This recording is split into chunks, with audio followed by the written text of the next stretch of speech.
Hey, Give a Shitters, Brandy here, and you are listening to episode number 10 of the Tea on Sustainable Living podcast. Welcome to part 2 of my chat with longtime friend and number 1 fan of this podcast, Kelly Pucillo. If you haven't listened to part 1 yet, episode number 9, go back and listen to that now, or after, your choice.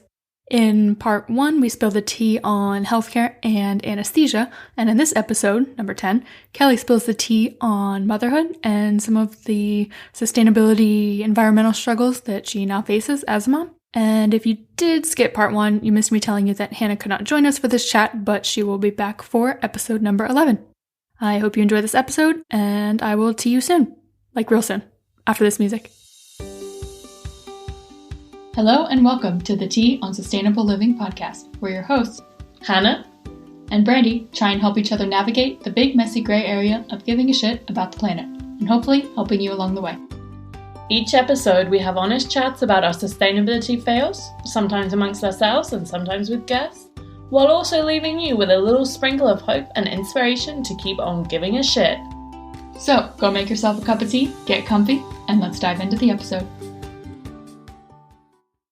So, Kelly, you are a mom of 2.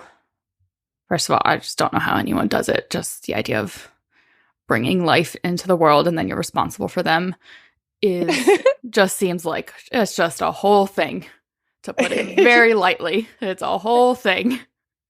And then with being a mom in general, it's like as soon as you become a mom, it's like the what's the expression? The wolves descend. Everyone comes at you with all their thoughts and opinions, and then now bring in a sustainability element to it, and like, how does your head not explode? It does. That's what Zoloft is for. But yes. And it is amazing to me. Baby number 2 was easier, but baby number 1 was very hard. It is amazing to me how many people think that that you require their advice. Like, I don't. The amount of people who hate everything that you do. I think that's also because in motherhood, it's like you have so many options because you just have so many options. Like, do you breast or bottle feed? Do you use cloth diapers or disposable diapers? Do you, I don't know, send them to daycare, get a nanny, stay at home, somebody stays at home. What, you're just there's decision after decision after decision. And the amount of people who are let me just give you my thoughts on this matter. And you'll be at a playground and it's some woman, you don't know who she is. And she's I'm just going to tell you what my thoughts on you breastfeeding your child are. I think generally all of that comes from maybe an underlying insecurity about what that person is doing and whether they're doing it right. Because I think all moms seem to you're constantly battling or defending all of these other opinions while questioning everything yourself because why wouldn't you? You're responsible for a human and am I doing it right? Am I doing it wrong? And my mom constantly says babies don't come with a manual, which they totally should. I swear. We used to give better discharge instructions sending somebody home after they lost their appendix. If somebody was going home post-operative at the hospital that we worked at together, we would sit there and go through 8 pages of documents and be pick up this drug at this pharmacy and you have this follow-up appointment that's already been prearranged for you. And here's all the things that you need to do. And you getting discharged from a maternity ward is wild. The nurse comes in and goes, I did it at 2 separate different hospitals. The nurse comes in and goes, would you like a wheelchair? And the first time I was I guess, do we, because the hospital that we worked at, you don't just let somebody walk off. You have to wheel them to their car. So I was I get, can I leave now? And she was yeah. And she brought the wheelchair into my room and left it. And I was oh, what do we do with this? And she meant for the wheelchair to be we put the car seat with the baby in it on the wheelchair and we wheel the baby out of. And so me and my husband and Joey, our baby at the time, in a car seat in a wheelchair, stood at the nurse's station waiting for somebody to give us permission to leave. And the nurse was do you need anything? And I was I don't know, do you? Do you want me to sign something? Like, I'm just going to leave here with this child. Do you like want my home address or something? I don't know. Like, I don't know. That same nurse, though, I also asked if I could change my daughter out of the clothes that they had her in. And she looked at me like I had 5 heads. I was like, I don't know what I'm doing here. Please, somebody help me. Tell me what to do. I know. I was like, am I allowed? Like, I have a cute little outfit for her. Can I put her in that outfit? And she was like, yeah. What? Why not? It's like, I don't know. Isn't she yours? I don't know. Oh, that's funny. I can't imagine. That is so wild. It was really weird. But yes, so they don't give you instructions or a manual, and everybody's got different opinions. And like now you had brought in our like pre-podcast 4-second text message discussion, because we really did a lot of research. You had said about a lot of people don't want to bring a child into today's current world. So that's like another thing I see on social media all the time, which I think I'm like a millennial that has like the opposite opinion of the rest of the planet, which I sort of feel guilty about as well. But I don't think it's like that bad right now. Okay, so pandemic's pretty terrible. Potential outbreak of World War III is pretty terrible. The environment is pretty terrible because our parents and grandparents screwed us over. But as far as like raising children in today's day and age, I would say, although moms are really mean to each other and women are really mean to each other, there is this whole other side to it of like, my mom and grandmother were not allowed to complain about how hard motherhood is. And I can outwardly to everybody. I can tell strangers that I think my kids are, can I curse? Yeah, absolutely. I think my kids are assholes and 2-year-olds are assholes. And like, I can say that because I live in the 21st century, and like there is a group of moms who support each other's belief that like being a mom is really hard, and we have a lot on our plates, and nobody's doing it perfect and nobody's doing everything right. And at the end of the day, we are humans, and we're all just trying our best. So that I think is really important. And I know like my mother didn't have that kind of support, and my grandmother did not have that kind of support. And I also always come from a point of like, I'm a woman. I would never go back in time. Like there's no other decade that seems to me safer than the one that I'm living in right now, and the one that I'm raising my daughter in now. Like we had this conversation, in the office yesterday where like I give my daughter full-fledged rights to, if she tells somebody to stop touching her, she's allowed, and they won't.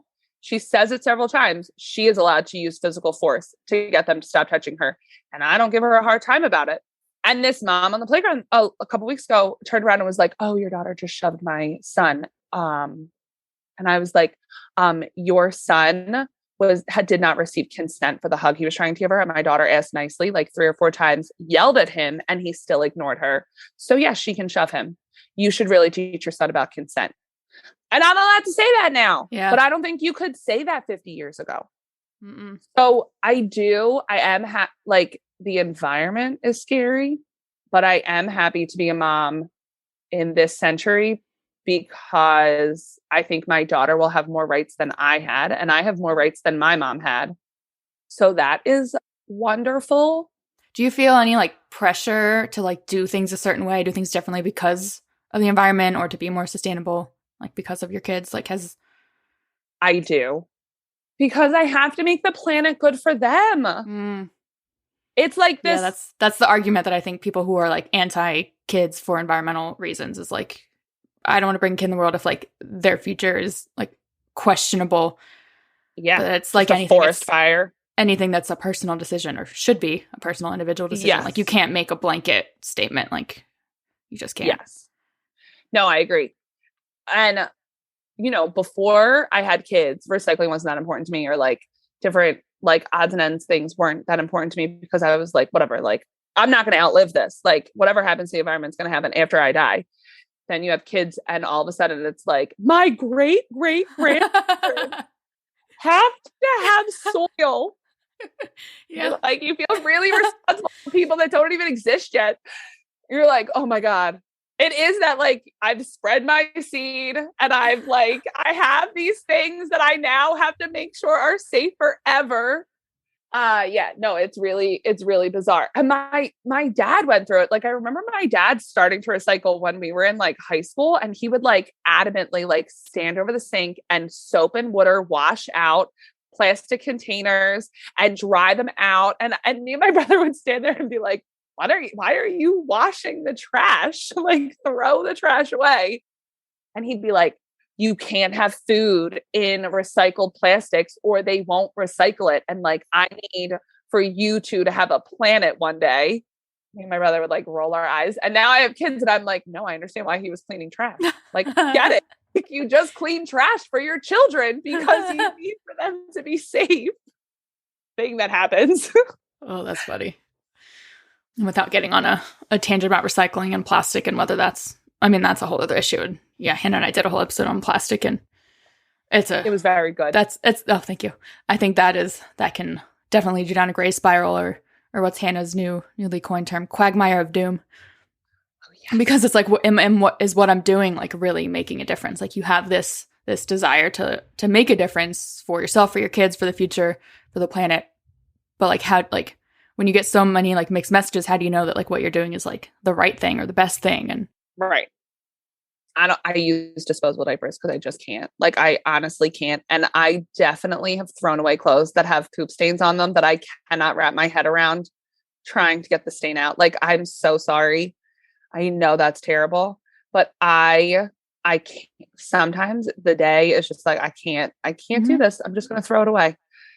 However, the difference I will say in sustainability that I've done between Joey and Jack is like my oldest, who's 5.5 now, I was like adamant, like she needs brand new clothes and brand new sneakers. And I'm going to spend $45 on this pair of like purple Air Jordans that she's going to wear for 3.5 days. And then she's going to go through a growth spurt and they won't fit her again. And I feel like we wasted so much money on like clothes that we never took the tags off of and shoes that she never really fit into. And then I kind of went in the opposite direction with Joey, where I was like, I'm just going to get 5 pairs of $10 shoes instead of 1 pair of $50 shoes, because like we need options, we need different sizes, we need whatever. And so then that I don't know was the right way to go, because cheap shoes are like not good for kids' feet either. Whatever shoe can say that they hurt, blah, blah, blah. So it was like this whole back and forth. Now I got invited to join this group. It's called Pass It Along Baby Edition. And it's essentially the county moms who are in it, obviously, just post lightly used things. It's like toys. Sometimes it's food. You would actually be really impressed. Sometimes it's food. It'll be like, these things are going to expire in a month. They're not expired yet. I'm not going to use them. Will somebody use them? People put up like cupcakes that like were brought to a party that nobody in our family is going to eat. Will somebody eat these cupcakes? Like, it sounds silly, but like, it's just like a whole bunch of moms trying not to throw things away and trying to like spread the wealth or whatever. But people will post, like, I just posted my son outgrew his size 4 sneakers. So I posted my size 4 sneakers, like who needs size 4 boy sneakers? And they're going to be picked up tomorrow. So I've gotten rid of like all my son's walkers and like a couple strollers. Like there's big ticket items. People swap cribs, or like people will swap a crib for a toddler, that whatever. And it's just like, here are things that like my kids have outgrown. I don't want to throw it away. I don't want to personally give it to like a charity organization that's then going to sell it to poor people, because I hate that thought process. So I don't like necessarily donating it to stores that are going to then sell it to people who can't afford anything. So, but I just donating it or giving it to someone directly for free that needs it. Yes, you need this right now. You take this from me. Or a lot of times it's like people post like a literal black trash bag, and it's like size 0 to 12 month baby clothes. And they're like, who wants it? And inevitably there's a pregnant person on there who's like, I'll take it. And they like go and pick it up. Mm-hmm. I love that. I love those groups are in like most major cities in the States and Europe. I love that they create like a sense of community too. You get to know the people who are living in your city. And we swap like one woman, her son was born early and was in the NICU. So I was giving her breastfeeding stuff. And then I also like recommended a lactation consultant to her. And like, so now we talk and her kid's safely out of the NICU. I'm so excited for her. But, you know, like now I've gotten to know some of my neighbors because of it. And also I get rid of the crap that is in because children come with a lot of crap and it is so large. So I've gotten rid of a lot of crap. And also like, if there's toys on that, like I've gotten so many of Jack's toys off of this website because it's free and it's all like babies don't play with toys that long, you know, like you just Clorox it once and whatever, or like wash with soap and water once and let it dry and it's perfectly fine. I mean, that brings up a whole thing of like, you know, wanting to create this like sterile bubble around your kids when really they need to be exposed to more things to like build their own immune system and fight stuff off for themselves. Yeah. So I would say like this pass it on baby group is probably the biggest thing in sustainability that I've done as a mom. And like Jack has very little brand new clothes or brand new shoes. Like if he got it for Christmas or his birthday, for sure. But I am no longer going and purchasing him like brand new sneakers because I can just get a pair. Yeah. And kids know the destroy difference. everything. Yeah. Kids destroy everything anyways. So, I mean, I love them. I probably sound like I hate children. I love kids. I work at a pediatric hospital. That's how much I can't get enough of kids. But like, it just makes me laugh when thinking about my like mom of Joey, where I was like, oh, I got to make sure she looks clean. I don't want people like judging me that she doesn't look clean or that she can't like, we can't afford nice new clothes. Like, I don't love, but like, it doesn't matter if you put on like Dolce and Gabbana on your kid, like he's going to throw up on it. So what is the point of putting that on him? And now I'm so much less stressed out because I'm like, oh, well, if I got this t-shirt from like a mom who got it from another mom, I'm like, okay, well, it's already cycled through a couple households. If he pukes all over it and I just cannot, it makes me feel way less guilty throwing it away. Yeah. Like this t-shirt has done well. It's gone. I think that's great. I think, I mean, I'm not a mom, but it just seems like there's so much to like worry about, you know, their well-being, making sure they turn into a decent human being. They're like getting caught up in like going down grace paths and getting caught up in little things is like maybe not the best way to like, you know, use up your energy. But at the same time, I think, you know, moms who do use the reusable cloth diapers, like I've had coworkers who were like adamant, no, I'm like doing this for the environment. And I think that's great if it's, you know, just a part of your life, like how something like me bringing reusable containers wherever I go, that's just become a part of my life. And it doesn't seem like it's such a big thing. But if it's something that does seem like such a big thing to you and it's just not like doable, then yeah, do what's best for you. Focus your energy on like the parts that matter. And if you can like make swaps or other changes that are quote unquote more sustainable, then great, do them. And then talk to your kids about them as they get older and why you do certain things. Then it'll just become a part of their way of living. Yes. And Joey was wearing the dress that you got her. Oh, the second I bought off a secondhand website. Where was it? ThreadUp or something. The purple one or the red one? The purple one. She likes. She loves the princessy one. Yes. Yes. She was wearing it yesterday, and it actually like. I know your mentality, but I feel like, you know, when you're like, I don't know, in my head, I'm like, if my sister-in-law came in and said that she bought my kids like a whole bunch of clothes from, I don't know, ThreadUp or Goodwill or something, like, here you go. There's a part of me that probably would have been like, ugh, ew, why did you do that? Like, don't get them anything. Like, I don't know. But now I watch my daughter, who is very particular about how she dresses, just like, does not care. She has these two really cool outfits that she loves that were like not brand new. She has no clue. She doesn't care. Obviously, I wash clothes that I get from like a department store the second I buy them because ew. they were sitting in a factory somewhere with rat poop. So I want everything as soon as I get it. But like, she loves them. And now I'm like, I don't know why I ever like would have been like, ew about it before. I just watch everything anyways. Yeah, it's a mentality shift. And once you like make that shift, it's like, oh, who cares? Whatever the sustainable thing is. Yeah, it just becomes like not a big deal. My relief is coming in 5 minutes. Okay. Just putting it out there. No worries. We can wrap this up. I've been here for 24 hours. Oh, that's too many. Yeah, go home and get some rest. I mean, I read an entire book and watched a couple episodes of Criminal Minds, but... Oh, amazing. I can't complain about that.